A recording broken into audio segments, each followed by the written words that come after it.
Oh, this city is buzzing, and for good reason. Thank you so much for joining us today. I'm Sam LaPrade. This is Ottawa Business Matters, and we're going to tell you why business matters in this city. The one and only SUELING Ching is joining me now. Hi, SUELING. Hi, Sam. SUELING Ching, of course, President and CEO of the Ottawa Board of Trade, a very big job. This past week, a really big job. We had the amazing Mayor's Breakfast with Premier Doug Ford. Yes, we were so excited to have the Premier here in Ottawa, and lots of exciting news for Ottawa and for us. Really happy to see that demonstration of an appreciation for how important Ottawa is in the Ontario economy, and looking forward to continuing to build that relationship, because Queen's Park is very important to Ottawa, of course, but Ottawa is very important to Ontario. And we have some things coming up through our City Building Summit, through the launch of our Downtown Action Plan, that we know we're going to need to be working in close partnership with Queen's Park. And I'm just going to tell everybody right now, Lisa MacLeod is joining us in a few minutes. So she's going to share some exciting news as well. Right. How important is it to have someone like Lisa join us here on Ottawa Business Matters? We're thrilled to have Lisa. We're very grateful for her leadership and for her partnership. And to be honest, and I said this last week too, you know, we were very grateful for all of our elected officials at the provincial level with how they worked collaboratively with the business community through these last 3 or 4 difficult years in the pandemic. And we're looking forward to that same level of partnership as we, get excited about the future for Ottawa and how we're going to transform our downtown, how we're going to diversify our economy and grow our city. And we know that the Ontario budget, obviously, I know you've got all eyes on that all the time when those big announcements are made. We're going to talk to Lisa about some of those in a minute. But when you think about businesses here in this community, I often think about the smaller businesses. They can't have their eyes on everything. That's why the Board of Trade is here. When you think about the budget process, how involved were you in this particular budget? So throughout the year, I mean, we consult with our members, the leaders in the business community, and our partners, of course, at every level of government, to make sure that we're all aligned with what the priorities are for Ottawa and how we can move forward on an economic growth agenda. But the budget time is a special time where the governments have an opportunity to make some investments in strategic ways. And so we've been very happy with the announcements that came out of this Ontario budget, but we'll continue to unpack what that means as it relates to the things that we've identified as priorities here in Ottawa. So that impacts every size of business, every sector in Ottawa, and we engage all of those sectors to make sure that we're representing a whole of community and that we are really focused on the highest potential areas for our city. Really important. And talking about building this city, of course, the City Builder Summit's coming up. Talk to me a little bit about that. April 23rd, is that right? April 23rd. So it got pushed out by a week because the federal budget will be dropping on April the 16th. But we're excited about it. That event has really grown because we have been very thoughtful about making sure that the agenda is inclusive, that we're very focused on the most important things. So this year we'll be talking more about the downtown, how the federal government plays a part in revitalizing that down, maybe give a few teasers of some early findings from our work on the Downtown Action Plan. We'll be looking at city building through the lens of young people and bringing in some young people and getting their perspective. We'll do a breakdown on the high impact projects that are happening in Ottawa, including the hospital and other big projects. We do that every year. It's the most important or most popular, I should say, part of it. Looking at energy transition. So all of those things that, working together will build up our economic growth agenda. Yeah, so important. And you mentioned as well the federal budget coming down, and you don't just sort of accept that. The next day you're in there talking about how important is it for you to get together right away with members of the Board of Trade? It's a transition. It's a tradition here in Ottawa to get together the morning after the federal budget. And so we're looking forward to that. We're hosting it at the Chateau Laurier on the 17th of April, and Minister Suds will be there. We'll do a technical breakdown with MNP on what it means for business. And then we have some leaders from the Canadian Chamber as well as the Business Council of Canada coming in to talk about what that means for businesses at a sort of a higher level as well. And I think about all the things you're doing. I mean, obviously the events are one big part of it. I always say to you, I don't know how you sleep because you don't sleep. You're always out at something. But those are really important. But you've integrated, I think about this show, Ottawa Business Matters, having this opportunity 1 hour a week, whether they're listening or whether they're watching, to put that focus on business. But you've integrated lots of other things. Talk to me about why you're on so many different platforms. So the event is a really key way for people to connect with each other, to calibrate conversations about the future of the city. But in working with our economic partners, we've also talked about how can we continue to include more people in that conversation. And so we've got this show, of course, where we highlight business leaders and elected officials so that we can talk about the things that matter most to Ottawa. We have our newsletters that we run through the Ottawa Board of Trade. And then we're also just getting ready to launch our 20th edition of Capital Magazine. So Capital Magazine, we publish twice a year. There's an online version as well. This year, this summer, I should say, we're going to be focusing on the outcomes of the City Building Summit. We're going to be talking about young leaders in Ottawa and how they can help shape the city. And we're going to be talking about how music and culture is an important economic driver for Ottawa. So we invite all of our members and members of our business community to get involved as advertisers. They can sponsor content. There's an opportunity to demonstrate some thought leadership around city building as well. Yeah, it's so important to have all these different forums for people to have their say as well, and also hear that great information. Coming up on the show, of course, David COLETTO joining us, as well as Rick Chase, two people that have really been leaders in this community and very involved in the Ottawa Board of Trade. Yes, they've been wonderful colleagues and leaders with the business community through the Board of Trade and in many other ways as well. I personally admire how they have stepped up and really, I think are a great example for other members of the business community about how you can get involved and really shape the future of the city. So, plus they're a lot of fun. They are a lot of fun, for sure. We're going to hear from them a little bit later. And speaking about fun, let's talk a little bit about 40 Under 40. I know the nominations just closed. But it also means that it's an exciting time because all of those applications, of course, will be reviewed, those nominations, and the big event happens in June. Yes, so we really prioritize this program as a way to highlight business leadership among the young in our city who will be responsible for the future long after you and I are gone.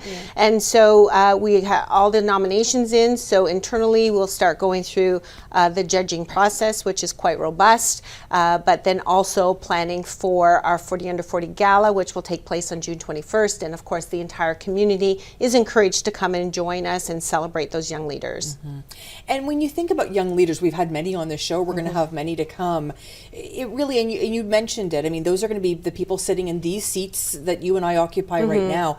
How crucial is it that we support young people? And I know even through the Ottawa Board of Trade, membership-wise, I mean, they're supported, they're welcomed at the table. 100%. And we have to look for ways to deliberately include them in the conversation. Support them and their success is one piece of it, but also really integrate their perspectives as well into the work that we're doing. I was just at a round table the other day talking about AI and how we can use AI to increase productivity, and there were a lot of shall we say seasoned professionals having that discussion, and one young leader spoke up about midway through and completely changed how we viewed moving it forward. So I don't think we can underestimate it. It's like a cross mentorship piece, and so I think each of us should be thinking about how we can make sure that those people are at the table. And we're really encouraging, for example, businesses to bring some of your young leaders to the City Building Summit and exposing them to that conversation and having them at the table. I know young people, I remember when my computer broke one time, I asked my 10-year-old to help. At the time, those young people, they really are catching that stuff. My daughter has lots of opinions about city building as well. So yeah, it's amazing, when you give them the opportunity, what can happen. And so that's something that we're very focused on at the Board of Trade, is making sure there's a tremendous amount of diversity of thought, and including those of young leaders. Now, we've teased it a little bit. Lisa MacLeod's going to be joining us. I really just want to spend a minute, because you and I have had this conversation off camera, and I want to have it on camera today. Lisa MacLeod has served this community for 18 years. Can we talk about the mental health piece for a second? How crucial it's been that she's come to the table and had such an open dialogue, but also about how tough it is on politicians and how challenging it is. Having her here today, obviously, to talk about lots of great things, but when you see a female, I'm going to say a female leader step up in that way, and you're also a female leader, does it help you on maybe those days where it feels a bit tough? I would say thank you first to Lisa for her transparency. I mean, she has been very open, and I think that's opened a lot of doors for a lot of people.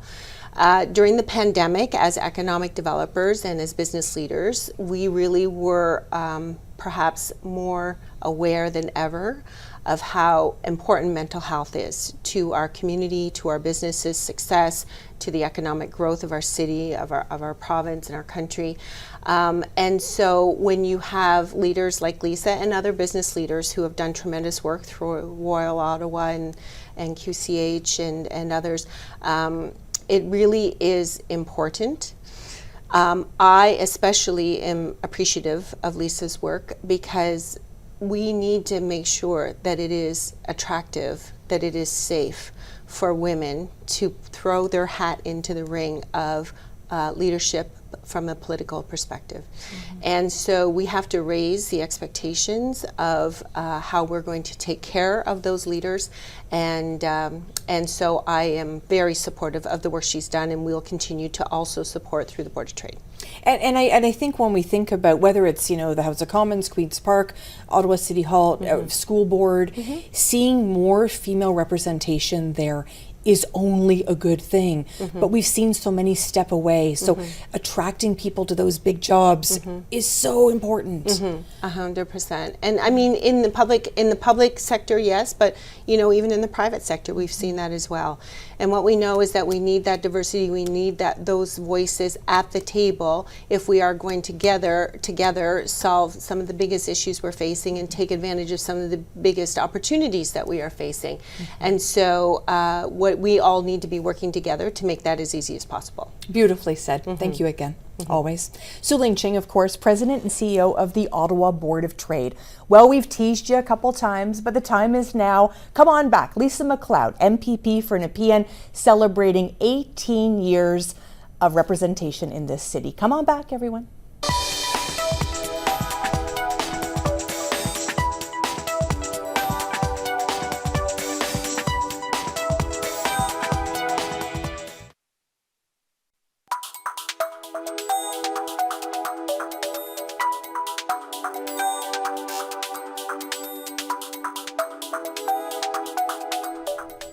And we're back on Ottawa Business Matters. I'm Sam LaPrade, and guess who's here? Lisa MacLeod, MPP for Nepean. Hello, my friend. Hey, how are you? I'm worried we're not going to have enough time to get through everything. Well, it happens whenever we're together. Exactly. So, yeah, we should actually have our own show called Two Middle-Aged Ladies and a Cup of Tea. I love it. I think that's a show. Yeah, that's a show. Yeah, coffee talk or something. We have so much to talk about, like I said. Let's start with the big news. Yeah. Premier Ford came in this week, had breakfast with hundreds of business leaders, but there were some big announcements. Yeah, really excited. So as you know, I'm celebrating my 18th anniversary. So the Premier came to town to let me know that the Barnsdale exit, which I've been fighting for many years, was going to be built by the province in coordination with the City of Ottawa. So I'm very grateful for that. I almost think he just didn't want to take my texts and calls anymore on it. But it's going to be great news for the business community. He then, of course, spoke at my 18th anniversary, spoke to the Mayor's breakfast. We had him out to Barrhaven again. And he made a significant announcement with the mayor of a $37 million to the city on the acceleration fund for building homes. And as you know, the City of Ottawa continues to grow. We've been a fast-paced growth area in Barrhaven, where I represent, close to Richmond, where you live. Yeah. So we need to keep up with that. And I think the announcement was pretty significant. And I suspect we're going to see the Premier in Ottawa, in the nation's capital, far more often than we have in the past, and I think that's great news. That is all great news. Yeah. That is all great news. Let's break it down a little bit, because Barnsdale, I think you just did it for me, because I've been wanting that for so long. Yeah. But I think about the businesses, Lisa. I think about how crucial that's going to be to business. All of that, the businesses that are around that area, how they're going to benefit. It's going to be great for residents. It's great for the city. Yeah, and I mean, when you think about it, and I'll talk about it geographically, obviously we have over 100,000 people living in Barrhaven right now. One exit off of Fallowfield is not enough. So for the housing supply that's continuing to grow in the community, it's required. But we're also strategically placed between Kemptville and Canada. So it's really important for those constituencies of Canada, Carleton, and Leeds and Grenville to be able to have that access and entry route into not just Barrhaven, but the rest of the city of Ottawa. And finally, I think if you look at the area, it's growing not just with homes, but with businesses. So the massive Amazon facility is there. The Tomlinson head office is there. We have major car parks both on Moody and on Strandherd, and of course IBEC, which is owned by Kaivan, which is making modular homes. And so for this new exit to be part of our community is not just about convenience, although that to me is very important, and I think probably for you and others. It's also about economic growth, and that's why it was really important for me to see this acknowledged. And I'll tell you something, what made me more excited, I knew it was coming in the budget because I've been relentless in the pursuit of this interchange. But for Peter Bethlen-Falvey, who sat beside me in cabinet for 4 years, to mention it in his budget speech, that was next level. That was my colleagues texting me and saying, how great is that? Former staff who worked for me in the ministries that I represented.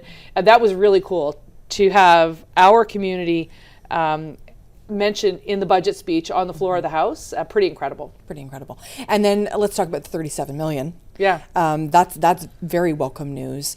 So walk me through that piece. Why now? Well, I think the province is in a housing crisis. I don't think anyone would disagree at any level of government that we do not have the supply. So this incentivizes our municipalities to continue to grow where they have developable lands. And we know our community is one of the highest growth in the city, actually in the country. Stittsville also is another area where you're experiencing high growth, and Findlay Creek and Riverside South. So all those old communities of or new communities of what was old Nepean Carleton are experiencing that. So we need to support our municipalities so they can build the key infrastructure, both soft and hard, in the communities. And when I say hard infrastructure, it's not just interchanges, it's roads, it's bridges, it's transit. And then the more soft infrastructure like recreational planning and making sure that these communities are livable. So this will go, I think, a long way in supporting our community to be built.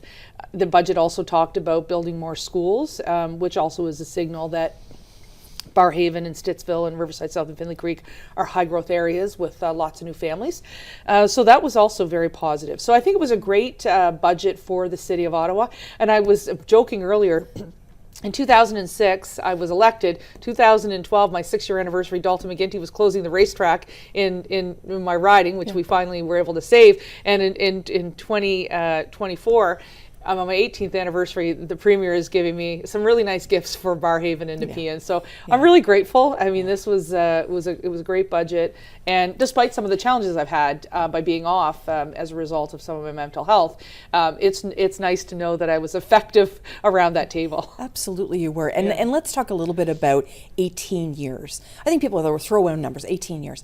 18 years of being elected, you know, with all of the pressures, all of the changes that this community has gone through, that has not been easy, but you've been steadfast. Yeah, well, what was really cool about the initial riding, Nepean Carleton, which Pierre Poilievre and I shared, was sort of this urban growth that was happening in Barrhaven and Stittsville and Riverside South, and so a totally different vibe. And then the more bedroom communities of older Nepean, like Bell's Corners and Trent Arlington, Craig Henry. And then the rural communities of Osgood, Greeley, Goulburn Township, and Manotick. And so it was really exciting trying to balance the agrarian roots with the high growth. And then of course in 2016 I decided that the 2018 election I would run in Nepean when the riding split, and to see the growth. And what I always say is it's spectacular, or it sparkles, and I say it for this reason. One of the coolest things for a kid from Glasgow, Nova Scotia to experience is all of the cultures in my community, whether it's the Indo-Canadian, Chinese Canadian, the African Canadian, the Indigenous Canadians, the Francophone Canadians, and to see everybody share in their cultures and bring people together. That has been probably one of the greatest things. But it has been a challenge in making sure that growth keeps up with growth, and making sure that we have the hospitals, the healthcare. We just opened, we're opening a new long-term care facility we were able to get, or I was able to get some funding from the provincial government for. So these are all things that you need to make sure are in place when people move into your community. And then of course the roads, bridges, transit, and an interchange on the 416. I love it. I love it. I love it. So let's talk a little bit about business, because of course all of this, business thrives in this community. Would I have ever, when I lived in Barrhaven a million years ago as a child, think that there was going to be an Amazon distribution center like that in Barrhaven? So how important is business to Lisa MacLeod? Well, I come from a pro-business party. I've spoken a lot about the need for growth, and when the economy is good, we can continue to grow, and it's beneficial for people. And I think that's what was good about this budget. But when I look at my community and growing, and you're talking about Amazon, and then you talk about Area X.0, which is run by Invest Ottawa, some of the countries, some of the world's newest developments are being created in our community, including film and television, for example, which isn't something we think about in Nepean, but it is happening. Animation in our city is one of the most vibrant in the world. People are competing with Ottawa, and that's all located, or most of it is anyway, on Antares Drive and in that business park in Ottawa. So it's really incredibly important. And when I heard SUELING talk, and we talked about the pandemic, and I had been the minister responsible for the hardest hit sectors, including, the artists, the athletes, and the entrepreneurs, it really hit home how much we need to make sure that there is a safety net for them in the event of another crisis like that, or a pandemic. And so it was really hard to deal with that, because you always think sometimes in dollars and cents, but I also felt, because of my lived experience, we had to look after their mental health as well, because you can't make a great decision if you're not being supported emotionally and psychologically. And so I did a lot of events with the community, business community, about their mental health at that time, because there was just absolute worry, and I don't think it's gone away. So I think it's an important thing that we're talking about, which is why it's great to work with the Chamber, the Ottawa Board of Trade, with SUELING, and then also Sonia Shorey over at Invest Ottawa. I mean, and I said this the other day to the Premier's office, the two most powerful women are running business. They're doing a great job as advocates, as champions, but even more than that, they are completely leading the way on how this city looks at business, and they're doing it in a compassionate way. They're hardcore for sure in business and getting their message across, and they're relentless, and we couldn't be luckier to have leaders like the two of them. I'm always convinced they have 28 hours in their day, and we only have 24, because they seem to jam so much into a day. I know, it's amazing. I know, they're just incredible. We only have a couple minutes, which makes me so sad, because I could spend an hour with you. And I could spend an hour talking. That's true. So let's talk a little bit about your mental health. We mentioned it when I talked to SUELING, because I really wanted her take on it. But you've been very supportive of women running in jobs like this. You talked about, and I love your path widening, sort of analogy. Talk to me a little bit about how to get more women into roles like yours. Yeah, I mean, it's difficult now when you see the level of harassment, the death threats. I mean, I had them, and the toll it takes on your family, but also your own mental health and your capacity to do your job. And so I've been open and vocal about it, because you just mentioned, and people may not have caught on to that when I talk about widening the trail. And the point is, there are a lot of trailblazers, and they happen usually about 100 years ago, or 80 years ago, or 50 years ago. And so some of us wonder where we're at in terms of being a politician or a public figure. And I say widen the trail. There has to be more women as part of it. There has to be more men who support women as part of it. And so we need to widen the trail, even if we're not a trailblazer. And that means we have to talk about people's mental health. We have to condemn, no matter who is being attacked, any type of threat, intimidation, or harassment in politics or in business.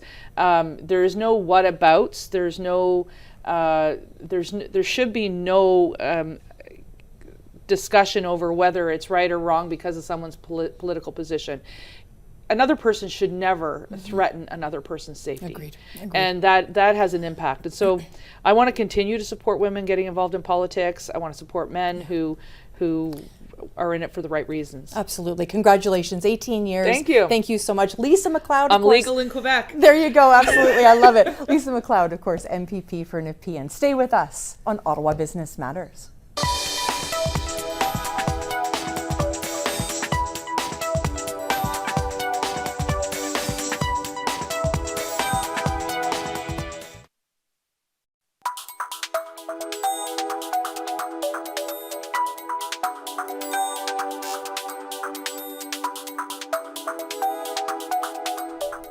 And we're back on Ottawa Business Matters. We have Rick Chase with us, VP for Gifford Carr. How are you? I'm well, thank you. It's an exciting day to have you here. Lots to talk about. So first of all, let's start with, what is Gifford Carr? Wow, that's an evolving question. But Gifford Carr is it's one of the largest independent insurance companies in the province these days.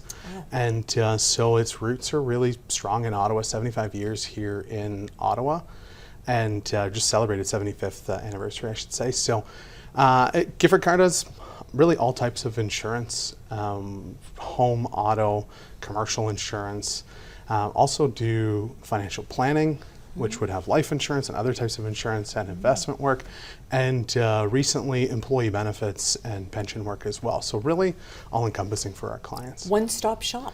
One-stop shop. An independent business group, that's very rare, is it not? It's becoming more rare, right? There's a lot of amalgamation in the insurance space.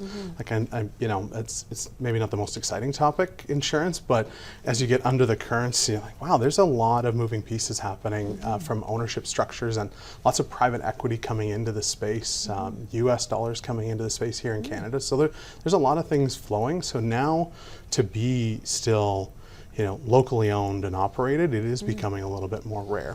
Okay, now we know where to find you. Yeah. Now we don't want to know the man behind your role there. You're very community oriented. Yeah. The other night with 600 other people, you and I were having fun at the Ottawa Senators Gala, which was a lot of fun. And I think those are opportunities to get out and do that stuff. But there's also all that stuff that you do behind the scenes that we wouldn't see you at. Talk to me a little bit about all the things you're involved with right now. Sure, and thank you for highlighting that. And that was a really great event. It was nice to see, I've said this a few times, but I think events like that, when you look at, let's say, the Ottawa Senators, their ability and their reach, but then also I was looking at the players that night, the young players who are future pillars of our community. There's the ones, I think, certainly Daniel Alfredson, Claude Giroux, like they get it, they understand the how important they are.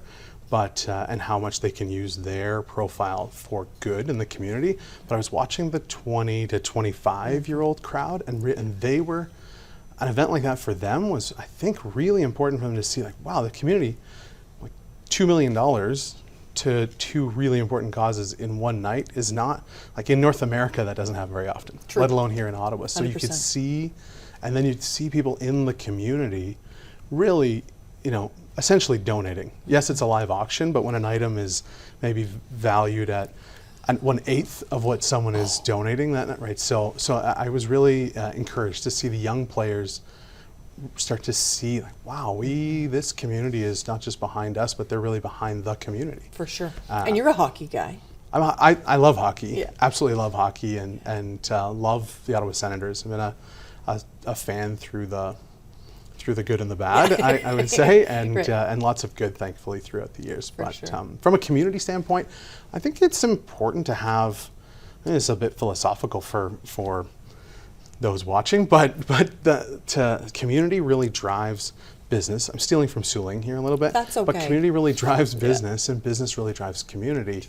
And there's such a need to, I think, for business leaders to look at those things as pillars. So how am I not just giving back to my business community that's done well for me and my family, but then also that breaks into, is there a charitable component? Is there a kind of business association component? So for me, the charitable components are things like Shepherds of Good Hope has, we put on a hockey tournament called Hockey Helps the Homeless in support of Shepherds of Good Hope. That just happened just a few days ago, and exceptional fundraiser. Also gets a lot of the community going, more hockey, but it's more than just hockey, right? More than just hockey. And I've always wondered, I think about you, busy guy, out all the time. You don't have to do all that community stuff. But sometimes people say to me, Sam, it's just in my DNA. Is it just in your DNA? It is. Yeah. Yeah, it's in my DNA, and it also comes to having a great partner in my wife, Heather, being, that's not in her DNA. And we work really well in that sense, where she gets that it is a part of being in love with the community, but also recognizing how much that community's done for our family, and that she definitely holds down the fort with all kinds of other things in our life that are really, really important, but that are less out in front of the community type work. So having that partnership is really key, but it allows me the opportunity to be in the community quite a bit. And the Ottawa Board of Trade obviously is such a launch point for so many, maybe they start a new business or they got a new job as a VP and they want to become integrated. And I find sometimes people join the Board of Trade and then 3 or 4 years later, we see them on the board, we see them running their own events. So I find that it's such a beautiful gateway and so supportive within the Board of Trade as well. Yeah, 100%. I was really, really young in business in Ottawa and joined Chamber of Commerce at the time. We weren't all amalgamated. Right? We were on, and so that Chamber of Commerce was exceptional at providing me mentorship, guidance. I was really I was 20 and I was accepted as if I was a long-time business leader, and it provided me with some really great coaching and just elbow to elbow. Okay, let's get involved in this small event. Let's give back together. But then you build some relationships that have been lasting. Some of my best clients today came from some business leaders that I would have worked with, well over 20 years ago. Amazing. So there is this symbiotic relationship. I try to share that all the time with young people in business. Is like, you just have to get involved. It's not about selling or soliciting. No, it's just get to know somebody at the level where you're working on that event together, or you're working, whatever it is, whatever your passion is, just get into that environment with other people who are passionate about the same thing, and great things happen. For sure. And I think about the Ottawa Board of Trade, if we think about it like a locker room for a second, you're kind of like the Claude Giroux now. You're kind of in there going, okay, let's, Which I don't think I'm the old person at the table, but there's times where, But in terms of coming to the table and being a part of all that, if you were to go to a board event and see maybe a face you hadn't seen before, you're not a shy guy. No. You're going up, right, and saying, hi, I'm Rick Chase. Yeah. 100%. And I love that, and I want to understand their story and how we can, and I think that's the role, because it was there for me.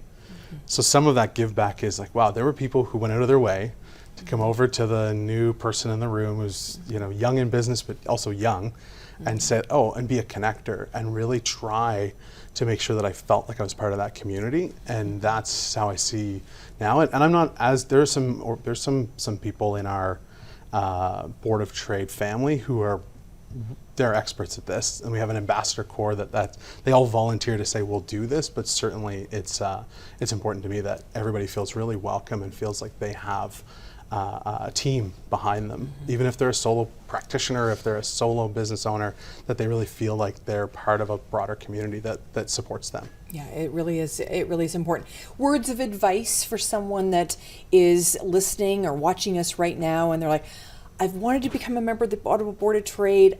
I'm a little bit nervous. What would you say to them? I'm a firm believer that every business in Ottawa and surrounding areas truly should be a member of the Board of Trade, at minimum at the lowest membership commitment. And that's because the advocacy work that goes on behind, nobody loves talking about advocacy. Like it's kind of like virus protection for your computer. You don't really even think that it's there, but it's operating, it's protecting your computer when you're not able to even be paying attention. You're just sending an email to a client and your virus protection is doing its work. The Board of Trade is doing that work. We see it with these deep connections. The Premier was just here at a Board of Trade event.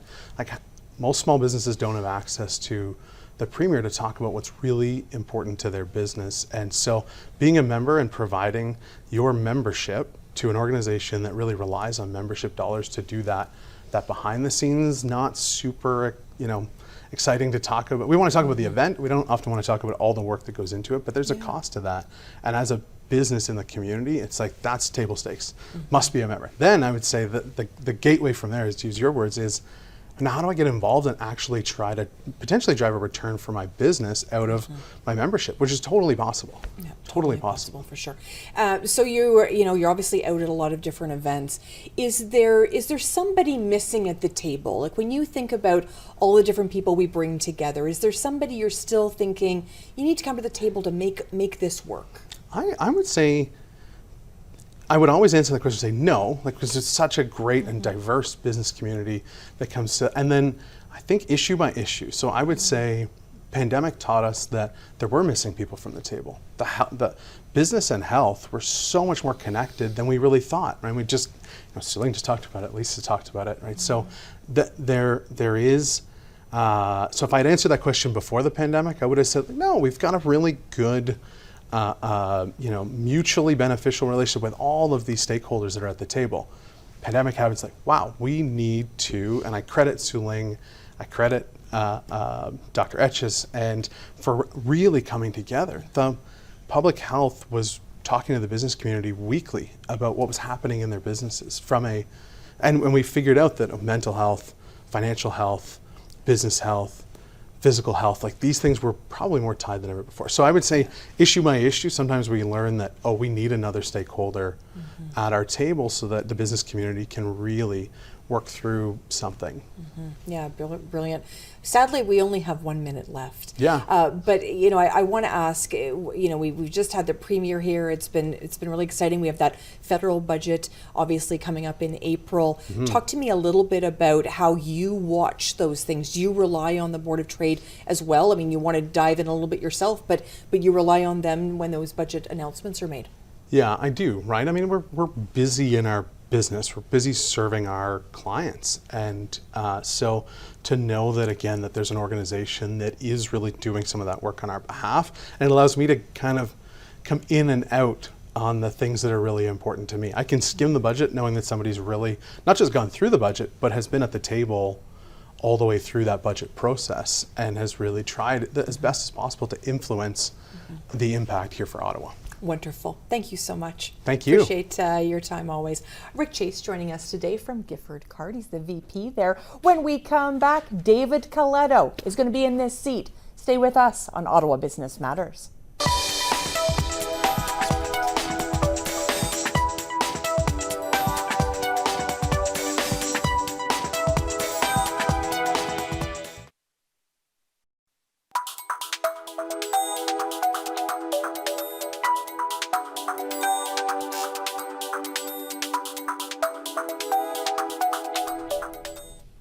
Well, our next guest I have done countless radio interviews with, but he's right here in studio for Ottawa Business Matters, and it is David COLETTO. Hi, David. Hi, Sam. David COLETTO from Abacus Data. You're everywhere, by the way. You're on forums, you're in the media. Tell us, for those that aren't familiar with Abacus Data, tell us what you do. So I ask people questions for a living. Yeah. I'm a pollster. I run a company called Abacus Data, founded it 14 years ago. And every week I get this amazing job where I ask thousands of Canadians hundreds of questions about things related to what they're buying, about how they feel about work. Politics is my personal passion, where I do a lot of work in, and everything in between. And it's a really cool job, and there are good times. You feel the pain when people are feeling anxious, but it is for someone as curious as I am, it's kind of the best job you can imagine. It is the best job, and we were really relying on you, and I know many still do, but when I was on radio every day, I relied on you to give me the pulse of Canadians, and it is such an interesting job.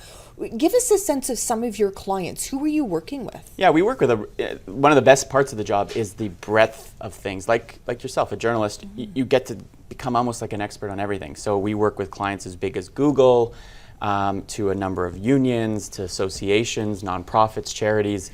We do some public sector work with the government of Nova Scotia, the government of Canada, and then pretty much everything in between. I was just earlier this week talking to a good friend of mine who runs a local lawn care company, Green Unlimited. I was meeting with his team. We had done some research on their customers, all the way to briefing, the CEO of a large company. So in a given week, it's pretty broad. But at the core of everything we do is asking people questions to understand different audiences, whether it's their customers, whether it's the public that they're looking to engage, whether it's their employees and or members if they're a union. And so it's a really interesting line of work. Well, it's so interesting because I think so many businesses can't afford to have a wrong turn. They need to hear what the science behind the data is telling them, right? I mean, I think it's a really important piece. You're not going to start a new marketing initiative if that's not going to attract a new audience for you. Yeah, I like to frame it that good decisions require good data. I love it. Right? And if you're a leader of a small business, of a large corporation, of a government, and you're making decisions that are going to have consequences, it's easy for me to say I'm in this business. Invest a little bit of your time and money and energy into making sure that decision is grounded in good research, that you could feel confident. That's the thing. I think what I do every day is give leaders confidence to make those good decisions, that they know there's no perfect decision, but there are better decisions than others, and I think I get the good fortune of helping people make those decisions. Yeah, so important. And just like so many of the leaders that sit down with me here every single week, you could just go to your job 9 to 5. I know you don't work 9 to 5, by the way, but just do your thing and not be with the Ottawa Board of Trade, not be involved in community initiatives, and you do that. Tell me a little bit about how you involve yourself in the community. So I've been on the board of the Ottawa Board of Trade now for a number of years. I joined during the pandemic, so I didn't get to meet most of my colleagues for the first few months, but it's been a really great experience. I think I do have a business that takes me all over the country, all over North America, but at the end of the day, Ottawa is my home, and I care passionately about making this city as good as it can. And I think the business community, whether we're talking about large enterprises, small businesses that I frequent in my neighborhood in Westboro or Wellington West, are so important to the energy and the livability of the city. So what I can do as a member of the Ottawa Board of Trade is give back, right? Support the advocacy work that they do. I'm also on the board of Ottawa Riverkeeper, which is a very different organization, but is still trying to protect and maintain and cultivate a really important asset in our community, the Ottawa River. And so when I think of my involvement in both of those organizations, thriving business community leads to a thriving city, a healthy watershed leads to a healthy community. I'm proud to be part of both. Even though you didn't, sort of orchestrate that, it does work beautifully together. I just thought of it right now. So now the magic of it works. But I think there's so many other organizations, right? Whether you're in the arts or whether you're passionate about music or agriculture, right? Like Ottawa is such a diverse, interesting city, and we need people to be involved in the things that they're excited about, and all of us kind of pulling together to make this city as good as it can be. And so I'm doing my very little part in that. And when you think about, especially as a pollster, curious guy that you are, when you think about, people